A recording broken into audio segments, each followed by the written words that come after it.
जय जिनेन्द्र। नमो अरिहन्ताणं,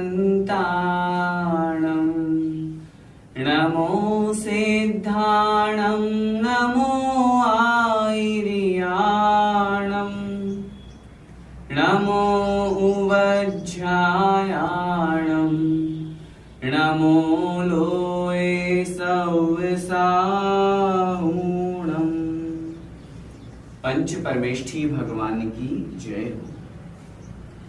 आचार्य भगवान श्री विद्यासागर जी महाराज के परम आशीर्वाद से, पूज्य मुनि पुंगव श्री सुधा सागर जी महाराज जी की पावन प्रेरणा से किरण प्रकाश जैन, व्याख्याता श्री दिगंबर जैन श्रवण संस्कृति संस्थान, आपको स्वाध्याय पाठ्यक्रम का यह पाठ पढ़ा रहा हूँ। पिछली कक्षाओं में हम जो पढ़ रहे हैं, स्वाध्याय पाठ्यक्रम के अंतर्गत प्रथम वर्ष का जो पाठ्यक्रम है, जिसमें सिद्धांत प्रवेशिका भाग 1, भाग 2, भाग 3 और 6 डाला है। भाग 2 में हमने प्रथम खंड पूरा कर लिया। भाग 2 का द्वितीय खंड आज की इस कक्षा में हम प्रारंभ कर रहे हैं। उसमें सबसे पहले पाठ 1 प्रार्थना है। चूंकि प्रार्थना सरल है, इसलिए उसका अर्थ मैं यहाँ नहीं बता रहा, आप स्वयं उसे पढ़ें और उसमें जो बहुत अच्छी बातें कही गई हैं उनको हम अपने जीवन में उतारें। पाठ 2 जो है चतुर्विध संघ, मुनि यारिका श्रावक श्राविका, ये चतुर्विध संघ कहलाते हैं। इस पाठ को पहले हम भाग 1 में पढ़ चुके हैं। भाग 1 में जो खंड 2 है उसमें पाठ नंबर 9 के नाम से पाठ दिया हुआ है। यहाँ पर उसे पुनरावृत्ति की गई है, इसलिए हम इस पाठ को यहाँ पर नहीं पढ़ा रहे। इस पाठ के संबंध में आप वहां से देख लें। अब हम शुरू कर रहे हैं पाठ 3, खंड 2 का पाठ 3, जिसका नाम है प्रमुख जैनाचार्य। आप सभी अपनी अपनी पुस्तक में यह पाठ निकाल लीजिए। प्रमुख जैनाचार्य हमारे श्री दिगंबर जैन धर्म के अंतर्गत अनेक जैनाचार्य हुए, जिनमें इस पाठ में मुख्य रूप से 6 प्रकार के दिगंबर जैनाचार्यों के बारे में चर्चा करेंगे। सबसे पहले हम चर्चा करेंगे अंतिम श्रुत केवली आचार्य भद्रबाहु स्वामी महाराज। सबसे पहले तो हम यह समझें श्रुत केवली किन्हें कहते हैं। श्रुत का अर्थ होता है जिन्हें संपूर्ण आगम का ज्ञान हो। 12 प्रकार के अंग हमारे यहाँ पर कहे गए हैं, आचारांग, सूत्रकृतांग, समवायांग आदि। उन 12 अंगों का जिन्हें ज्ञान होता है वे कहलाते हैं श्रुत केवली।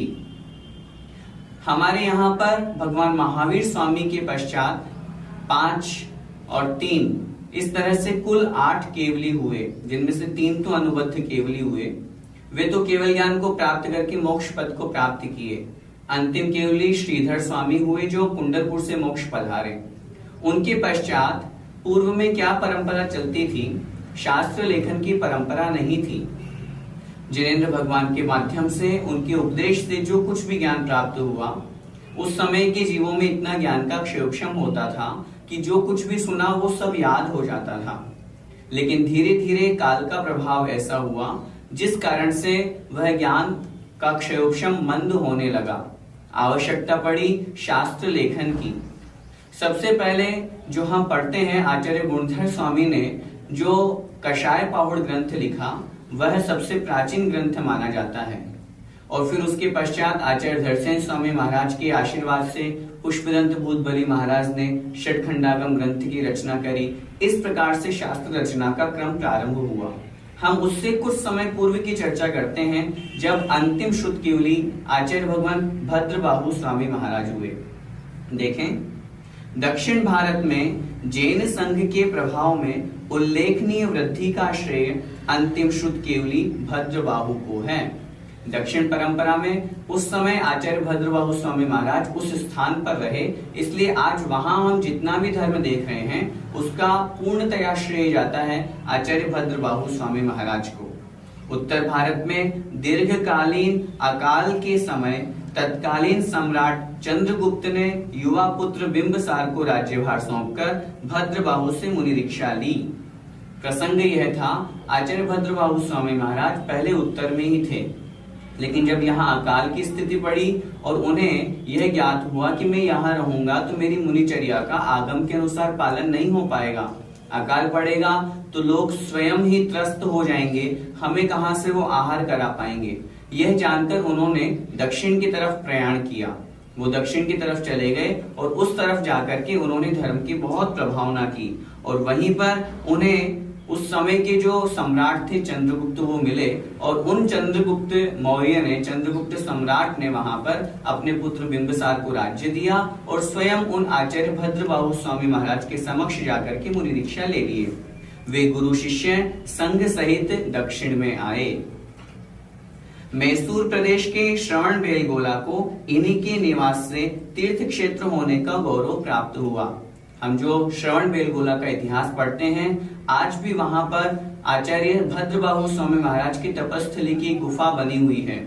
गोमटेश्वर बाहुबली भगवान की प्रतिमा के संबंध में भी हम सुनते हैं, चामुंड राय जो वहां का अमात्य था, वो आचार्य भद्रबाहु स्वामी महाराज ने ही उस गोमटेश्वर बाहुबली भगवान की उस प्रतिमा का प्रतिष्ठा कराई, वहां का पंच कल्याण करवाया। यहाँ के चंद्रगिरी पर्वत पर, वहां पर दो पर्वत बने हुए हैं, चंद्रगिरी और विंध्यगिरी, तो कह रहे हैं वहां पर चंद्रगिरी पर्वत पर गुफा अब भी पवित्र स्थान माना जाता है। हाँ, आचार्य भद्रबाहु ने अपने अंतिम दिन बिताए, अर्थात उनकी संलेखना वहीं पर हुई। दक्षिण के साहित्य में भी भद्रबाहु की स्मृति सादर सुरक्षित है। आचार्य भद्रबाहु का समय ईसा पूर्व 327 से 227 माना जाता है। आज से इतने वर्ष पूर्व आचार्य भद्रबाहु स्वामी महाराज हुए, ये अंतिम शुद्ध केवली थे। इनके पश्चात 12 अंगों का पूर्वों का जो ज्ञाता है वो आचार्य महाराज होना बंद हो गए। अंग की अपेक्षा से विशेष रूप से हम समझते हैं जो शुद्ध केवली थे, जिन्हें पूरे 12 अंगों का ज्ञान था, वो थे आचार्य भद्रबाहु स्वामी महाराज। अब हम इन्हीं जैन आचार्यों के क्रम में आचार्य भगवान पूज्यपाद स्वामी महाराज के बारे में पढ़ते हैं। ये कौन थे, इन्होंने कौन कौन से ग्रंथ लिखे, किस समय हुए, इनके जीवन की क्या विशेषता रही, देखें। भारतीय परंपरा में जो लब्ध प्रतिष्ठित तत्वदृष्टा शास्त्रकार हुए हैं, उनमें आचार्य पूज्यपाद स्वामी का नाम प्रमुख रूप से लिया जाता है। यहाँ पर 2-3 शब्द हैं, उनका अर्थ देखें। लब्ध प्रतिष्ठित अर्थात जिन्होंने बहुत प्रतिष्ठा प्राप्त की, बहुत सम्मान प्राप्त किया। तत्वदृष्टा जो तत्व को देखने वाले, जानने वाले, जिन्होंने शास्त्रों के बहुत मर्म को जाना है, बहुत गूढ़ ज्ञान जिनको प्राप्त है, ऐसे शास्त्रकार जो हुए आचार्य पूज्यपाद स्वामी महाराज, इन्हें प्रतिभा और विद्वत्ता दोनों का समान रूप से वरदान प्राप्त था। आपका जन्म अनुमानतः 5वीं शती के मध्यकाल में कर्नाटक देश के कोले नामक ग्राम में हुआ, लगभग 5वीं शताब्दी। और अगर हम आज की अपेक्षा से बात करेंगे तो लगभग 1500-1600 वर्ष पूर्व आचार्य भगवान पूज्यपाद स्वामी महाराज हुए। आपके पिता माधव भट्ट और माता का नाम श्रीदेवी था। जाति से आप ब्राह्मण थे। ज्योतिषियों ने बालक को त्रिलोक पूज्य बतलाया। अरे ये तो इसकी कुंडली में तो इसके सब जो हाथ में रेखाएं हैं, इन सबको देख करके तो ऐसा लगता है कि ये तो तीनों लोकों में पूज्य बनेंगे। इस कारण उनका नाम पूज्यपाद रखा गया। आचार्य पूज्यपाद ने विवाह न कर बचपन में ही जैन धर्म स्वीकार कर लिया। देखिए कितनी बड़ी महानता है।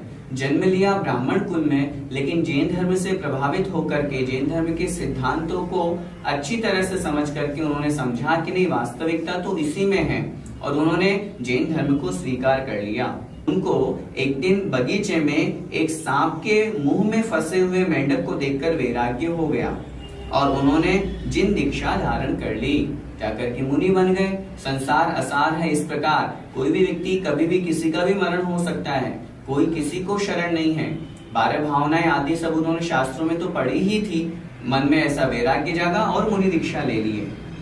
इनका गुरु के द्वारा दिया हुआ दीक्षा नाम देवनंदी था। जब दीक्षा हुई तब इनका नाम पड़ा आचार्य देवनंदी। बुद्धि की प्रखरता के कारण इन्हें जिनेंद्र बुद्धि भी कहते थे। देवों के द्वारा इनके चरण युगल पूजे गए थे, इसलिए ये पूज्यपाद इस नाम से भी लोक में प्रख्यात हैं। विशेष रूप से आचार्य पूज्यपाद स्वामी के नाम से प्रख्यात हैं, लेकिन फिर भी हमें यह नाम भी याद रखना, आचार्य देवनंदी, जिनेंद्र बुद्धि भी। दीक्षा के उपरांत पूज्यपाद मुनि बहुत समय तक योगाभ्यास करते रहे। उन्होंने अपने जीवन काल में गगनगामी लेप के प्रभाव से कई बार विदेह क्षेत्र की यात्रा की थी। रिद्धि थी, रिद्धि के प्रभाव से वो विदेह क्षेत्र जाते और वहां पर साक्षात तीर्थंकर भगवान का उपदेश सुनने का सौभाग्य प्राप्त करते। एक बार तीर्थ यात्रा करते समय जंगल के मार्ग में उनकी दृष्टि तिमिराच्छन्न हो गई। तिमिराच्छन्न होने का मतलब अंधकार से व्याकुल हो गई, अंधकार से युक्त हो गई, अर्थात दृष्टि से दिखने नहीं लगा, आंखों की ज्योति बंद हो गई, जिसे उन्होंने शांतिष्टक का निर्माण कर दूर किया था। हमारे यहाँ पर शास्त्रों में अनेक स्थानों पर लिखा है भगवान की भक्ति में बहुत शक्ति होती है। आचार्य भगवान पूज्यपाद स्वामी महाराज का लिखा हुआ शांत्यष्टक जो शास्त्रों में दिया हुआ है, कहते हैं जैसे उन्होंने शांत्यष्टक की रचना की, उनकी आंखों की ज्योति पुनः आ गई। आचार्य मानतुंग स्वामी महाराज का प्रसंग हम पढ़ते हैं, हम विशापार स्तोत्र के रचयिता धनंजय कवि का प्रसंग पढ़ते हैं। ऐसे बहुत से प्रसंग हैं। भगवान की भक्ति में बहुत शक्ति होती है। यदि सच्चे मन से श्रद्धान के साथ में भक्ति की जाए तो अनेक चमत्कार हमें संसार में देखने को मिलते हैं। और यह उन्होंने शांतिष्टक की रचना जैसे की, उनकी जो दृष्टि चली गई थी, जो आंखों से दिखना बंद हो गया था, पुनः उनकी दृष्टि आ गई। किंतु इस घटना का उनके ऊपर ऐसा प्रभाव पड़ा जिससे उन्होंने तीर्थ यात्रा से लौटकर समाधि ले ली।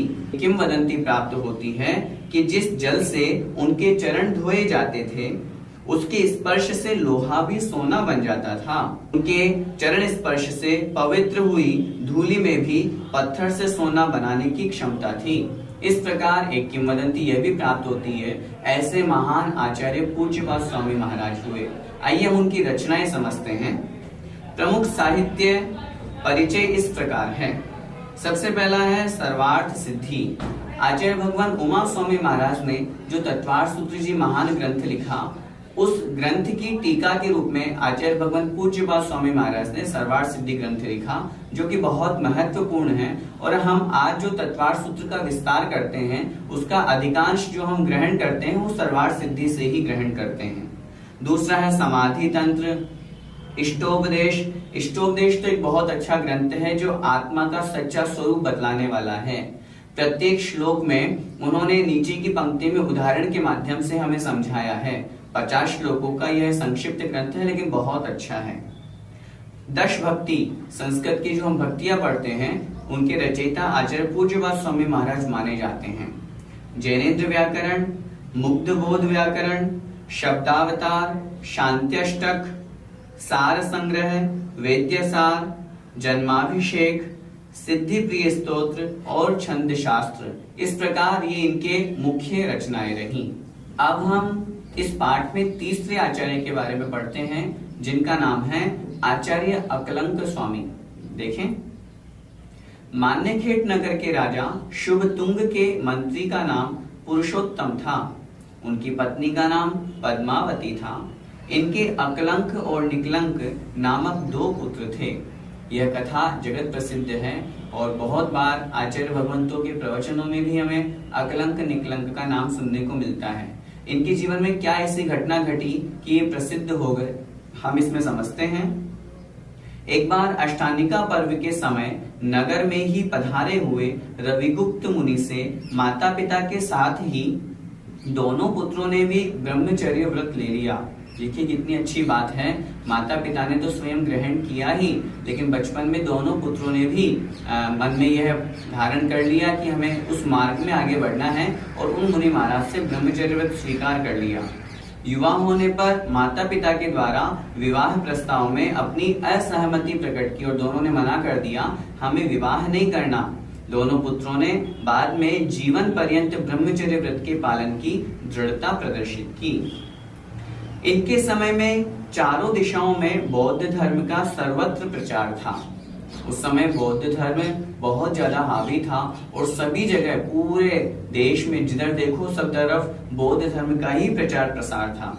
अकलंक निकलंक के हृदय में विद्याध्ययन की उत्कृष्ट अभिलाषा थी कि हमें ज्ञान प्राप्त करना है, किंतु विद्याध्ययन के साधन आज की तरह सरल नहीं थे। उनके सामने बहुत सी कठिनाइयां थी।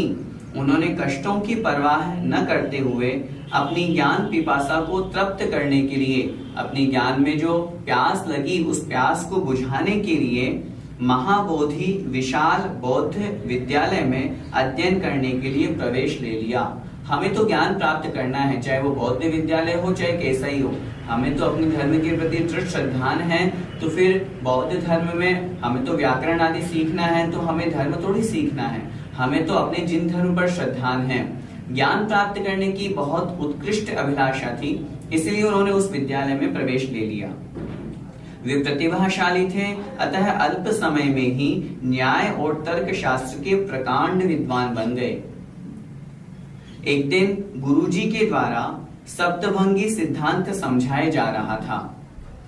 जैन धर्म का एक बहुत प्राण या यूं कहूं कि बहुत आवश्यक तत्व है, सिद्धांत है, जिसका नाम है सप्तभंगी न्याय, जिसे हम अनेकांत कहते हैं।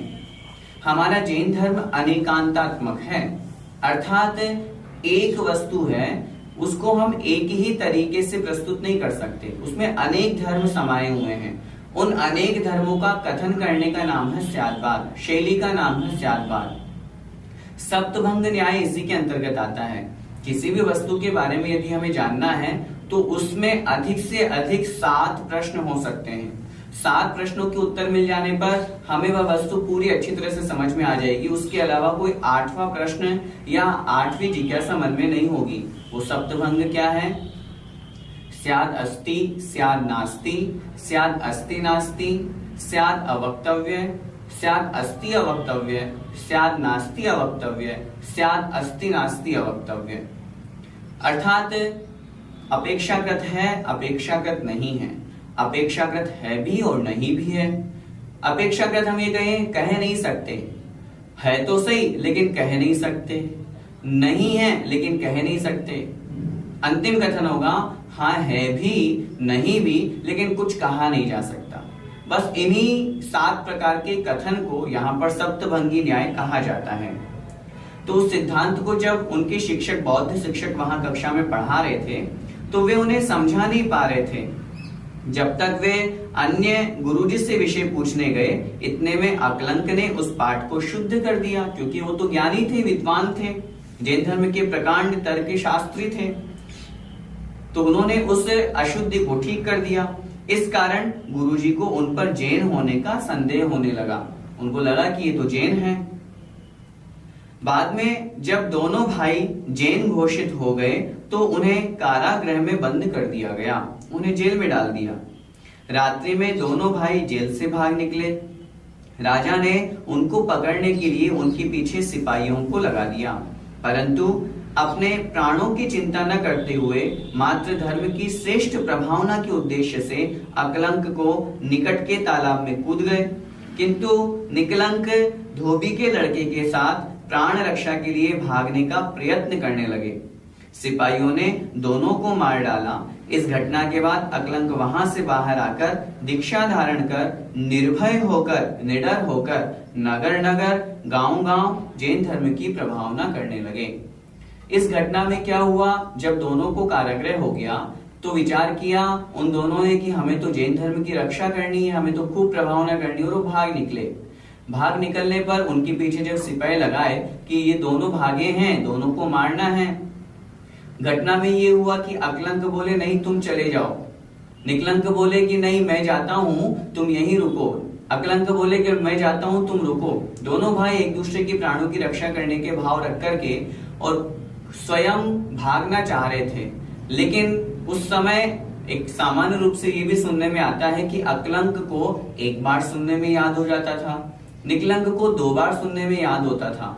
तो निकलंक ने अकलंक को कहा भाई तुम्हारे द्वारा जैन धर्म की बहुत प्रभावना होगी, इसलिए तुम यही रुको, मैं भागता हूं। जब वो धोबी के लड़के के साथ में भागे, अंधेरे में सिपाहियों ने 2 व्यक्तियों को मार दिया और उन दोनों ने सोचा कि अकलंक और निकलंक दोनों मारे गए, लेकिन निकलंक मात्र मारे गए थे। अब हम स्वयं विचार करें, धर्म की रक्षा के लिए किस प्रकार निकलंक ने अपने प्राणों की आहुति दे दी।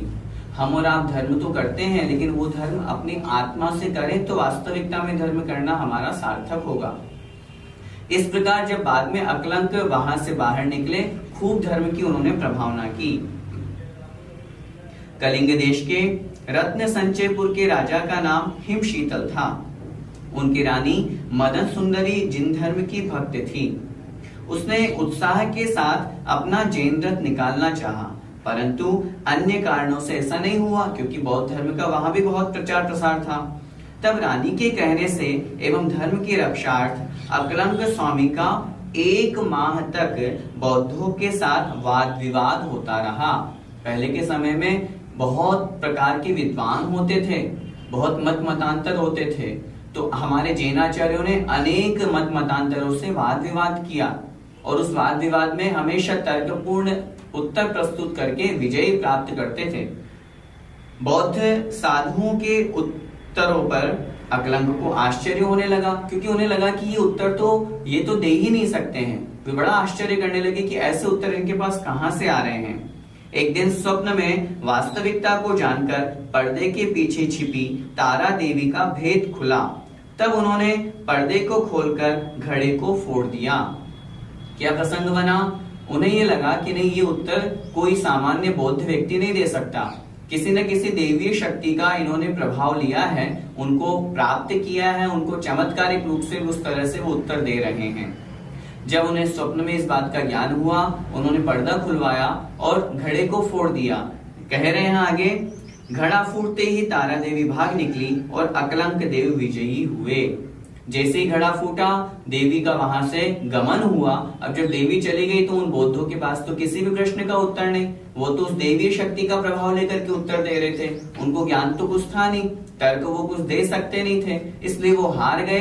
हारने से अकलंक स्वामी की जीत हुई और फिर जीत होने के पश्चात जैन धर्म का जो जैन रथ था, जो वह रानी चलवाना चाहती थी, वह बड़े धूमधाम से निकाला गया।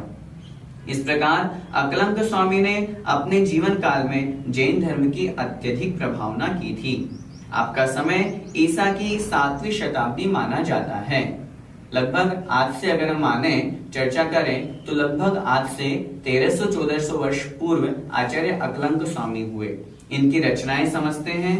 आचार्य अकलंक स्वामी जैन न्याय के व्यवस्थापक थे और दर्शन शास्त्र के असाधारण पंडित थे। इन्होंने लघियत्रय, न्याय विनिश्चय, सिद्धि विनिश्चय, अष्टशती, प्रमाण संग्रह, तत्वार्थ राजवार्तिक, स्वरूप संबोधन और अकलंक स्तोत्र आदि महान ग्रंथों की रचना की। आचार्य भगवान पूज्यपाद स्वामी महाराज ने जो सर्वार्थ सिद्धि लिखी, उस सर्वार्थ सिद्धि में भी जो विषय छूट गए, आचार्य भगवान अकलंक स्वामी महाराज ने तत्वार्थ राजवार्तिक लिख करके उसकी पूर्ति की। और हमारा जो जैन धर्म का जो सबसे प्राचीन ग्रंथ संस्कृत की अपेक्षा से माना जाता है तत्वार्थ सूत्र, उसकी यह तत्वार्थ राजवार्तिक टीका है, जो बहुत सुंदर है, न्यायपूर्ण तरीके से प्रस्तुत की है। और आचार्य अकलंक स्वामी महाराज ने अन्य मत मतांतरों में जो सिद्धांत को लेकर के या उनके यहाँ जो द्रव्य तत्वादि कहे गए हैं, उनका बहुत अच्छी तरह से खंडन करके हमारे जैन धर्म के मत का उन्होंने मंडन किया है और बहुत सुंदर शास्त्र की रचना की है। इस प्रकार हमने अकलंक स्वामी के बारे में समझा। अब हम चौथे आचार्य वीरसेन स्वामी महाराज के बारे में समझते हैं। देखें, आचार्य वीरसेन स्वामी का समय ईसा की 9वीं शताब्दी सन 770 से 827 के मध्य है। आपके गुरु का नाम एलाचार्य था। आचार्य वीरसेन स्वामी प्रसाद गुण, समाहार शक्ति, तर्क, न्याय शैली, पाठक शैली, सर्जक शैली और निष्कर्ष शैली आदि के धनी थे। ये सब ग्रंथ रचना के समय जो अनेक प्रकार के शैलियां प्रस्तुत की जाती है, प्रकट की जाती है, उनकी यहाँ पर चर्चा की गई। सिद्धांत, छंद, ज्योतिष, व्याकरण आदि के विषयों में आप निपुण थे। आपने श्री षटखंडागम की धवला की रचना वाट ग्राम में की थी। आज कोई भी हम सिद्धांत की बात करते हैं तो हमारे सबसे पहले दृष्टि जाती है धवलादि ग्रंथों पर। आचार्य भगवान वीरसेन स्वामी महाराज ने धवला पुस्तक जो लिखी, जो षटखंडागम ग्रंथ की जो उन्होंने टीका लिखी, वास्तव में वो एक अनमोल कृति है। कहीं पर भी कर्णानियों की बात की जाती है अथवा द्रव्यानियों की चर्चा की जाती है अथवा गूढ़ सिद्धांत के विषय की जहां पर भी चर्चा की जाती है तो वहां पर धवलाजी पुस्तक का सहारा लिया जाता है। धवलाजी पुस्तक का प्रसंग है, इसलिए आचार्य श्री क्या कहते हैं यह भी मैं आप लोगों के बीच में निवेदन करना चाहता हूं। धवलादी एक महान ग्रंथ है, ये सिद्धांत ग्रंथ कहे जाते हैं। हम गृहस्थों के द्वारा ये पढ़ने योग्य नहीं है, क्योंकि हम गृहस्थों में इतनी शुद्धि नहीं होती है, इतनी वैचारिक शुद्धि नहीं होती, इतनी शारीरिक शुद्धि नहीं होती है कि हम इनको पढ़ पाएं और समझ पाएं। इसलिए यदि कदाचित कोई प्रसंग समझ में नहीं आए तो आचार्य भगवान के पास पहुंचे अथवा उनके संघ में पहुंचे या किन्हीं भी मुनि महाराज से निवेदन करें, उनसे कहें कि हमें यह प्रसंग समझ में नहीं आ रहा, आप धवलाजी में देख करके बता दें। आचार्य श्री तो धवलादी ग्रंथों को गृहस्थों को पढ़ने के लिए स्पष्ट मना करते हैं। तो इन महान ग्रंथ की रचना जिन्होंने करी उनका नाम आचार्य वीरसेन स्वामी महाराज, जिसका विस्तार 72,000 श्लोक प्रमाण है। यह अधिकतर प्राकृत में है, कहीं कहीं संस्कृत भी का भी अंश है। आपने कषाय प्राभृत पर जय धवला जो कषाय पाहुड़े ग्रंथ है उस पर जय धवला टीका 1/3 कार्य कर दिया था, तभी आपका स्वर्गवास हो गया। इसके बाद आपके शिष्य जो आचार्य जिनसेन स्वामी महाराज हुए, उन्होंने इस टीका को पूरा किया। आपको कलिकाल सर्वज्ञ के रूप में स्मरण किया जाता है। कलिकाल सर्वज्ञ का तात्पर्य है जो वास्तव में अभी तो सर्वज्ञ नहीं है, लेकिन उस काल की अपेक्षा से हमने जिन्हें सर्वज्ञ घोषित किया है, क्योंकि उस ग्रंथ को हम पढ़ते हैं और समझते हैं तो जो प्रश्न हमें हमारे मन में उपस्थित हो रहा है उस प्रश्न का उत्तर उस ग्रंथ में हम प्राप्त कर सकते हैं। तो इस प्रकार सब कुछ जानने वाले आचार्य भगवान वीरसेन स्वामी महाराज हुए, जिन्होंने हम भव्य जीवों पर धवलादि ग्रंथ लिख करके बड़ा महान उपकार किया है। अब हम अगले आचार्य के बारे में पढ़ते हैं, जिनका नाम है आचार्य जिनसेन स्वामी प्रथम। आचार्य जिनसेन स्वामी नाम के अनेक आचार्य हुए, जिसमें हम सबसे प्रथम की यहाँ पर चर्चा कर रहे हैं। आचार्य जिनसेन ने बाल्यकाल में जिन दीक्षा धारण कर ली थी, कठोर ब्रह्मचर्य की साधना द्वारा वाग देवी की आराधना में तत्पर रहे। वाग देवी की आराधना से तात्पर्य इन्होंने किसी देवी की पूजा नहीं की। वाग देवी की आराधना से तात्पर्य है अपनी साधना के बल से अपनी वचन शक्ति को प्रकट किया, वचन सिद्धि को प्राप्त किया। लेकिन तपश्चरण, ज्ञानाराधना एवं कुशाग्र बुद्धि के कारण इनका अंतरंग व्यक्तित्व बहुत ही भव्य था। ऐसा नहीं था आपका शरीर तो कृश था लेकिन व्यक्तित्व बहुत धनी था। आप ज्ञान और अध्यात्म के अवतार थे। अन्य अनेक आचार्यों ने आपको सरस्वती का लाडला, अपने युग का महान विद्वान आचार्य माना है। आपका समय ईसा सन 748 से 818 है। आपकी रचना हरिवंश पुराण है। अभी जो हमने आचार्य वीरसेन स्वामी महाराज के बारे में समझा था, उनके जो शिष्य आचार्य जिनसेन स्वामी महाराज हुए वे अलग थे, और अभी हम जिन आचार्य जिनसेन स्वामी महाराज की चर्चा कर रहे हैं वो आचार्य अलग हैं। इन आचार्य जिनसेन स्वामी महाराज की रचना हरिवंश पुराण है। हरिवंश पुराण प्रथमानियों का ग्रंथ है, जिसमें बहुत सुंदर नेमिनाथ भगवान का और उनके पूरे जीवन चरित्र का, उनके काल का वर्णन किया है। बहुत सुंदर ग्रंथ है जो हमारे द्वारा पठनीय है। अब हम चर्चा करते हैं आचार्य भगवान ज्ञान सागर जी महाराज। देखें, राजस्थान की भूमि पर सीकर जिले के राणोली ग्राम के निवासी दिगंबर जैन खंडेलवाल छाबड़ा के कुल सेठ सुखदेव जी के पुत्र श्री चतुर्भुज जी की धर्म पत्नी धृता देवी की कोख से एक अभूतपूर्व प्रतिभा के धनी बालक का जन्म सन 1891 ईस्वी में हुआ। हम जिनकी चर्चा कर रहे हैं ये आचार्य ज्ञान सागर जी महाराज वे ही आचार्य हैं जो वर्तमान के महान आचार्य, हम सबके आदर्श आचार्य भगवान श्री विद्यासागर जी महाराज के गुरु रहे हैं। उनके बारे में हम यह पाठ पढ़ रहे हैं। उनका जन्म 1891 को हुआ। आपकी देह की गौर वर्ण को देखकर मां ने बचपन में ही आपका नाम भूरामल रख दिया था। प्रारंभिक शिक्षा गांव के विद्यालय में अर्जित कर उच्च शिक्षा के लिए आप बनारस गए।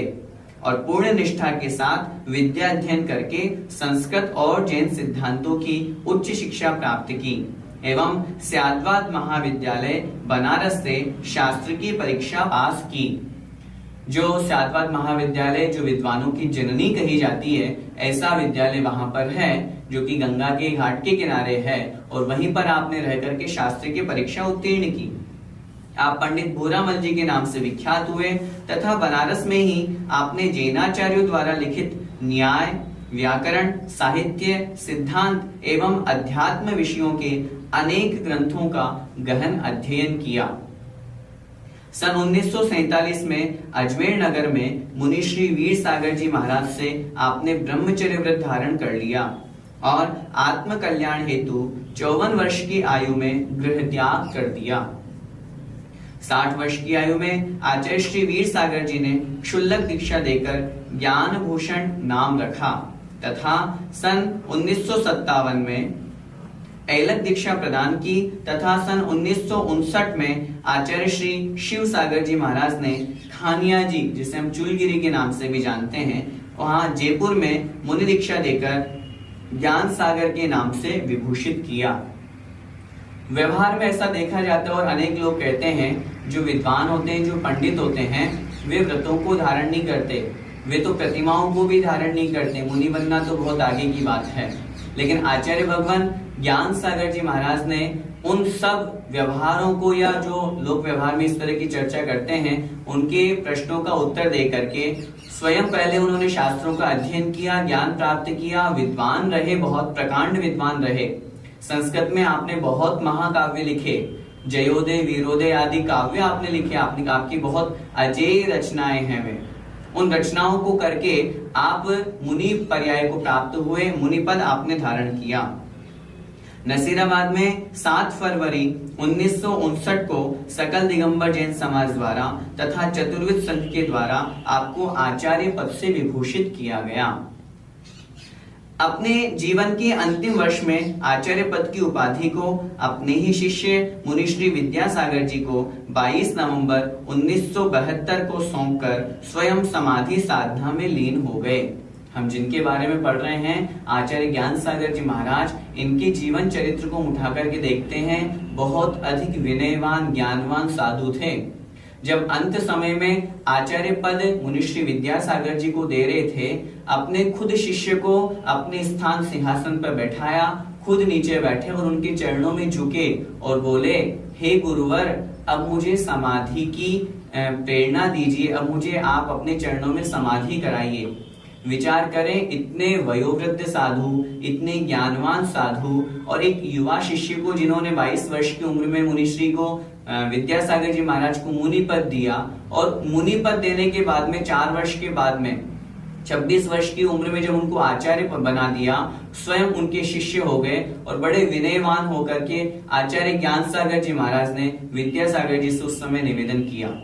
आचार्य विद्यासागर जी महाराज ने अपने उन शिष्य मुनि श्री ज्ञान सागर जी की बहुत अच्छी संलेखना कराई और गुरु शिष्य की ये जो परंपरा है, जो अनेक वर्षों में नहीं देखी जा रही थी, आचार्य पद अपने शिष्य को देकर के एक उचित समाधि और संलेखना लेने का ये जो दृश्य है, ये वास्तव में हमें यहीं से सीखना चाहिए। और 1 जून 1973 को अपनी साधना की गरिमा का गौरव पुंज आचार्य विद्यासागर के रूप में इस राष्ट्र को सौंप कर उस प्रभालोक में प्रस्थान कर गए, जहां जाने के लिए इस सृष्टि के समस्त प्राणी लालायित रहते हैं, अर्थात मोक्ष मार्ग की ओर प्रयाण कर गए। पंचम काल में उत्पन्न हुए, मोक्ष तो प्राप्त नहीं कर पाए, लेकिन निश्चित रूप से स्वर्ग पद को प्राप्त करके उन्होंने अपने इस जीवन को, अपने इस मनुष्य पर्याय को सार्थक किया और हम लोगों के लिए एक महान आचार्य पीछे छोड़ गए, जिनका नाम है आचार्य विद्यासागर जी महाराज, जिनकी कृपा से आज हम सब स्वाध्याय सुन रहे हैं, समझ रहे हैं। आज जो वर्तमान में मुनि परंपरा और वास्तविक आगम की जो परंपरा है, वो हमें देखने को मिलती है आचार्य भगवान श्री विद्यासागर जी महाराज में। ऐसे अनेक आचार्य या ऐसे महान आचार्य को जिन्होंने जन्म दिया या जिन्होंने बनाया, ऐसे थे आचार्य ज्ञान सागर जी महाराज। आज जो हमने इस पाठ में 7 जैन आचार्यों के बारे में पढ़ा, इनमें से कुछ रेनाचार्य पूर्व के रहे, एक वर्तमान के आचार्य भगवान ज्ञान सागर जी महाराज के बारे में हमने पढ़ा। इनको पढ़ने से हमें इस पाठ से यही शिक्षा लेनी है, ऐसे महान आचार्य हुए जिनमें बहुत ज्ञान था। इन्होंने हम लोगों के लिए, हम भव्य जीवों के कल्याण के लिए अनेक शास्त्रों की रचना की। हम अपने जीवन को धर्म में लगाएं। जिस प्रकार उन आचार्यों ने अपना जीवन जिया, उनके जीवन से हम शिक्षा ग्रहण करें और उन्होंने जो शास्त्र लिखे उन शास्त्रों का हम पठन पाठन करेंगे तो हमारी आत्मा का कल्याण होगा, हमें धर्म मार्ग का उपदेश मिलेगा, जिससे हम इस मनुष्य पर्याय को सार्थक कर पाएंगे।